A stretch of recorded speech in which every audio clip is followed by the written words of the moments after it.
Hello दोस्तों, सभी को नमस्कार।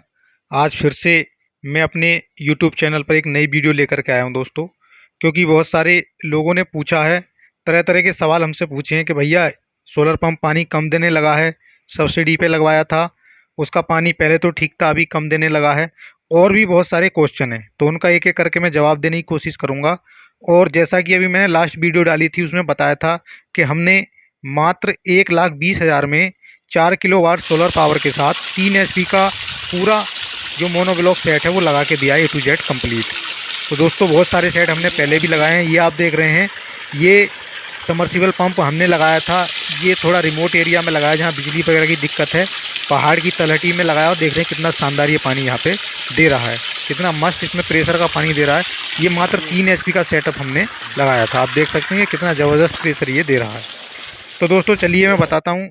जैसा कि दोस्तों मैंने इसमें बताया था कि ये सेट हमने लगाया है लखीमपुर खीरी उत्तर प्रदेश में, और इसकी जो ओवरऑल कॉस्ट पड़ी थी वो 1,20,000 पड़ी थी। क्योंकि इसका जो मेन रीज़न है वो यह है, मैंने अपनी पहले भी कई सारी वीडियो में बताया है कि पहले से जो सोलर पैनल के रेट हैं इस समय वो करीब 30 से 40% कम हो गए हैं। यानी पहले जो सोलर पैनल की कीमत थी वो 30 रुपये वाट तक होती थी पर वाट, और आज की डेट में 20 रुपये वाट या उससे कम में आपको ए ग्रेड पैनल अच्छी क्वालिटी का मिल जाता है। तो आप खुद समझ सकते हैं कि कितना डिफरेंस सोलर पैनल की कीमत में आ गया है। यानी कि लेकर के आपका 17-18 वाट पर 17-18 रुपये पर वाट से लेकर के, और आपका 20 रुपये 22 रुपये वाट में एकदम ए ग्रेड पैनल जो हाई क्वालिटी के पैनल हैं वो भी आपको मिल जाते हैं।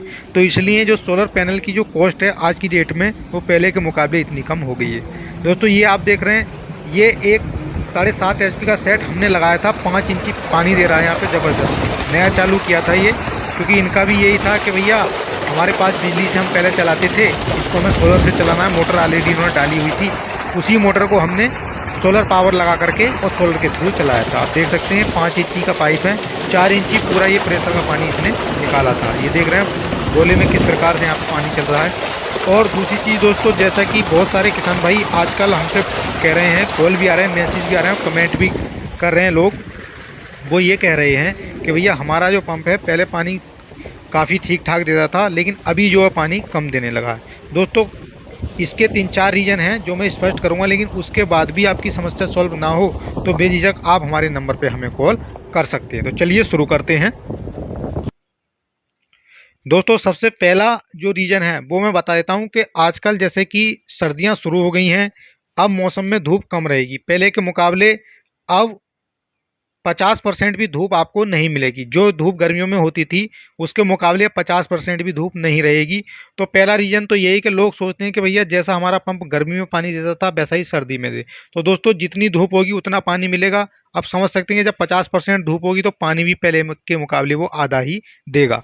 दूसरी चीज़ ये है कि आपने पावर कितनी लगाई हुई है। जैसा कि ये सेट देख रहे हैं दोस्तों, ये हमने लगाया था पूरा सेट, इसमें 3 HP की हमने मोनोब्लॉक मोटर लगाई है लूबी कंपनी की MDS 353 मॉडल।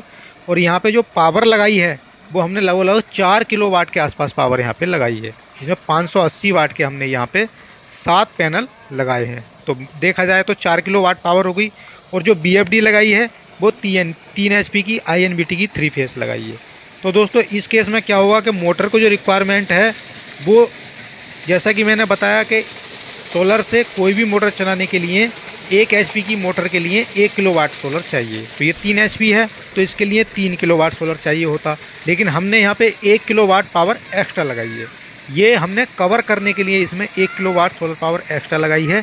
जैसा कि आप खुद देख रहे हैं इसमें कि धूप यहाँ पे कितनी कम है, 50% भी धूप यहाँ पे नहीं है, देख रहे हैं आप। उसके बावजूद ही मोटर पूरा प्रेशर दे रही है, पूरे प्रेशर के साथ अपना 3 इंची जो प्रेशर है उसके साथ इसका फ्लो आ रहा है। इसका रीज़न यही है कि जो मोटर को रिक्वायर्ड करंट है, जितनी बिजली की इसे ज़रूरत है वो इसे पूरा 4 किलोवाट पावर से मिल रहा है। माना जाए तो यही होता है। आपने देखा होगा कि 3 किलोवाट की जो मोटर होती है 3 HP की मोटर हमारी, तो 746 वाट होते हैं 1 HP में, तो लगभग 2208 वाट के आसपास 3 HP की हमारी मोटर हो जाती है।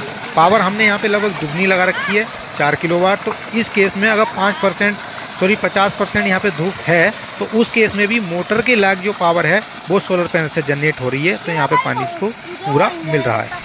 अब कुछ लोगों ने क्या किया हुआ है कि जहाँ पे 3 HP की पावर लगाई है या कम की भी लगाई है, 2700 वाट की पावर भी लोगों ने लगाई है 3 HP के सेटअप पे। तो उस केस में दोस्तों क्या होता है कि लोग बोलते हैं कि इस समय आके धूप कम हो गई है, पानी नहीं दे रहा है, तो वो पानी ऑटोमेटिक कम देगा। पहला रीज़न तो ये हुआ कि आपने पावर कितनी लगाई है। दूसरा दोस्तों क्या होता है कि इस समय आके मौसम में क्या होता है कि धूल सी उड़ती रहती है मौसम में बहुत ज़्यादा, और उसके बावजूद क्या होता है कि हमारे जो सोलर पैनल है उनके जो सेल हैं उसमें क्या होता है, रात में ओस पड़ती है, दिन में धूल उड़ती है, रात में ओस पड़ती है। जैसे कि आजकल खेतों में बुवाई चल रही है, गेहूं वगैरह की जुताई चल रही है, और भी बहुत सारी चीज़ें हैं, काम हो रहे हैं। तो उस केस में क्या होता है कि हमारे सोलर पैनल पे बहुत सारी धूल जम जाती है। जब रात में ओस पड़ती है तो वही धूल जो है दोस्तों पानी के साथ मिल करके, ओस के साथ मिल करके उस पर एक परत बना लेती है। अब मान लीजिए आधे पैनल पे तो आपके डस्ट है और आधा पैनल आपका साफ है, तो उस केस में उसकी एफिशिएंसी कम हो जाएगी। ये डिपेंड करता है कि आपने कौन सी कंपनी के सोलर पैनल यहाँ पे लगाए हुए हैं, यानी कि पोली हैं या मोनो हैं। तो दोस्तों दोनों ही के साथ ये है कि अगर एक हिस्सा भी उसका आप थोड़ा सा कवर कर देंगे तो पूरे पैनल की जो सीरीज है वो टूट जाती है और वो पावर जो है बहुत कम जनरेट करने लगता है। अब 7-8 पैनल आपने आपस में जोड़े हुए हैं, जब एक पैनल आपका डाउन हो गया, उसके बोल्ट डाउन हो गए या एम्पियर डाउन हो गए, तो उसका इफेक्ट दोस्तों पूरी सीरीज पर हमारा पड़ता है। तो इस चीज़ का आपको विशेष ध्यान रखना है कि आप उसकी क्लीनिंग करें।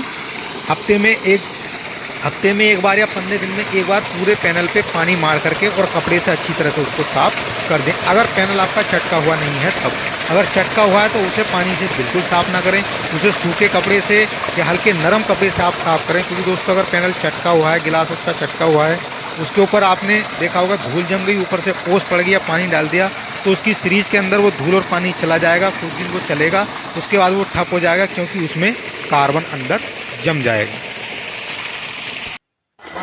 अब दोस्तों एक तीसरा रीज़न ये है कि बहुत सारे लोग बोलते हैं कि कुछ जो क्या होता है कि सेटिंग गड़बड़ आ जाती है। मान लीजिए कोई तार निकल गया, फिर आपने अपनी मर्ज़ी से जोड़ दिया, या किसी ने आपकी बीएफडी में सेटिंग ख़राब कर दी, या कुछ लोग खुद से उस्ताद बनते हैं कि सेट करना सोचते हैं तो उतना वो ठीक नहीं हो पाती जितनी और वो बिगड़ जाती है। ऐसे केस हमने बहुत सारे देखे हैं। उस केस में ही पानी जो है आपका जो पंप है वो बहुत ज़्यादा कम निकालने लगता है। तो उस केस में क्या करें दोस्तों, अगर समझ में नहीं आता है तो जो टेक्नीशियन है या यूज़र मैनुअल है उसको आप पढ़ें, नहीं समझ में आता जो टेक्नीशियन है उसको बुलाएं, या हमारी भी आप मदद ले सकते हैं क्योंकि हमको इस फील्ड की पूरी जानकारी है, हम आपकी हर संभव मदद करेंगे। दूसरी चीज़ दोस्तों ये देखना कि आपके सोलर पैनल पे किसी एक कोने पे भी छाया ना हो, प्रॉपर धूप पूरे आपके सिस्टम पर पड़नी चाहिए। जब प्रॉपर धूप आपकी पड़ेगी तो उस केस में क्या होगा कि सारे पैनल एक जैसा करंट निकालेंगे, और जब एक जैसा करंट सारे पैनल देंगे तो आपकी मोटर भी अच्छा काम करेगी। मान लीजिए किसी एक पैनल का एक कोना भी थोड़ा दबा रह गया, या धूप है या उस पर कुछ कपड़ा या कुछ भी ये पत्ते वगैरह पड़े हुए हैं, तो उस केस में उसकी एफिशिएंसी कम हो जाएगी। दोस्तों इस समय सबसे अच्छा मौका है सोलर पैनल लगवाने का। अगर आपको लगवाना है, नंबर हमने पिछली वीडियो में बताएं, इस वीडियो की डिस्क्रिप्शन में दे देंगे, आप हमें वहां से कॉल कर सकते हैं। और अच्छा मौका है सोलर सस्ते में लगवाने का, तो आप लगवा सकते हैं। धन्यवाद।